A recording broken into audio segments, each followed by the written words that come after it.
আচমকা এত গরম বাড়ার কারণ কি? সকাল 7টা থেকে শুরু সূর্যের চোখ রাঙানি, ঘরে বাইরে টেকা দেয়, সর্বত্র যেন আগুনের ছ্যাঁকা। এই গরম কবে কমবে যা জানিয়েছে হাওয়া অফিস, শুনলে মুষড়ে পড়বেন।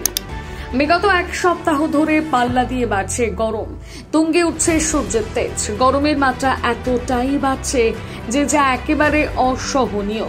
সকালে ঘুম থেকে উঠে দেখা যাচ্ছে বিছানার চাদর ঘামে ভিজে যাচ্ছে। সকাল 7টা দিয়ে বাড়ছে তাপমাত্রার পারদ।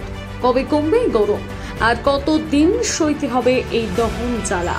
হাওয়া অফিসের সূত্রে জানিয়ে দেওয়া হলো, নৌতাপের কারণে এই গরম বাড়ছে। প্রতি বছর জুন মাসে নৌতাপ হয়। এই সময় সূর্য পৃথিবীর অনেকটাই কাছাকাছি অবস্থান করে, ফলস্বরূপ গরমের পারদ চড়চড়িয়ে বেড়ে যায়। আলিপুর হাওয়া অফিস সূত্রে জানিয়ে দেওয়া হয়েছে, এই গরম আরো বাড়বে। এটা সবে মাত্র ট্রেলার। পূর্বাভাস অনুযায়ী জুন মাসের 29 তারিখ পর্যন্ত এই ভ্যাপসা এবং অস্বস্তিকর গরম বজায় থাকবে। গরমের পারদ ভয়ঙ্করভাবে বাড়বে দক্ষিণবঙ্গের বেশ কিছু জেলায়। সেগুলো হলো দক্ষিণ 24 পরগনা, 2 মেদিনীপুর, পুরুলিয়া, বাঁকুড়া, পূর্ব মেদিনীপুর, পূর্ব বর্ধমান, পশ্চিম বর্ধমান এবং বীরভূম। এই অঞ্চলগুলোতে কঠোরভাবে হলুদ সতর্কতা জারি করা হয়েছে।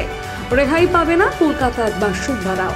কলকাতাতেও চাঁদি জ্বালানো গরম পড়বে।